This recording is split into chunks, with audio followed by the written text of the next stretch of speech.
vehicles around. Welcome to Monday's newscast. Hope you enjoyed the weekend. That story coming up, but first, your top news stories. We'll begin this morning with Fiat Chrysler Automobiles. The company has agreed to sell its car parts unit, Magneti Marelli, to Japanese auto supplier Calsonic Kansei for $7.1 billion. Calsonic Kansei is owned by U.S. private equity firm KKR. The transaction marks the first major deal for FCA under new CEO Mike Manley. The new company will be called Magneti Marelli CK Holdings. FCA says it will enter into a multi-year supply agreement with its former unit.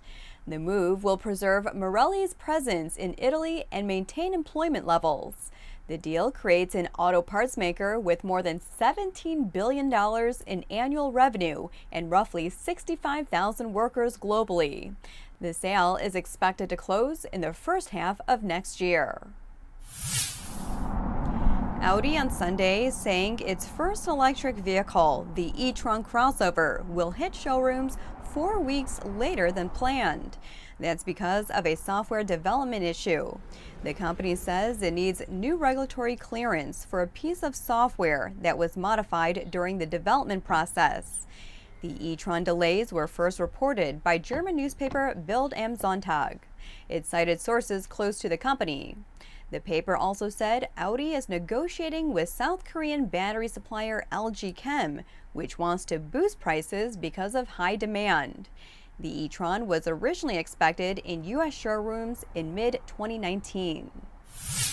German Chancellor Angela Merkel is looking to amend the country's anti-pollution laws. Bloomberg reports Merkel wants to avoid driving bans for diesel vehicles in cities where nitrogen oxide emissions are just above the limit.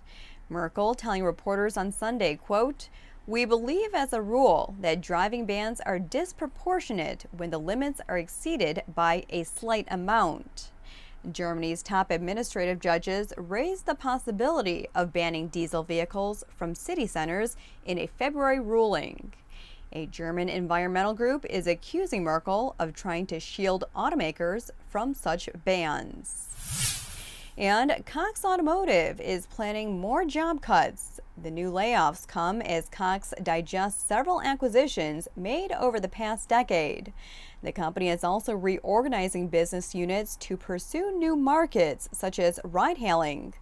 A Cox source says the new cuts would total, quote, several hundred. A company spokesman declined to say how many jobs would be cut, but said the reductions would take place across the business. In the summer of 2017, Cox idled 950 employees, about 3% of its full-time staff. Cox Automotive employs more than 34,000 people across several brands, such as AutoTrader, Kelley Blue Book, and Mannheim. From the Lincoln MKT to the Dodge Grand Caravan, these are just some of the outdated vehicles that are hanging around as their shinier successors hit the market. In today's print issue of Automotive News, we take a look at why automakers continue to build old models.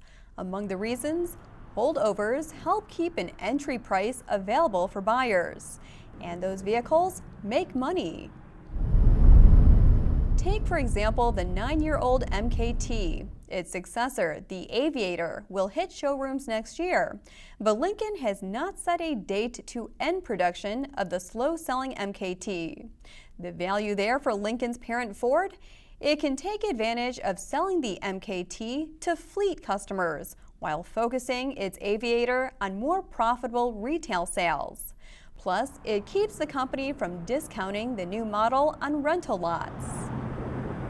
To be sure, the decision to keep an old vehicle in production is a rare practice. Carla Belo, CEO of the Center for Automotive Research, says the move must be vetted to make sure it won't damage a brand's lineup. And that wraps up today's newscast. We'll see you back here tomorrow morning. Take care.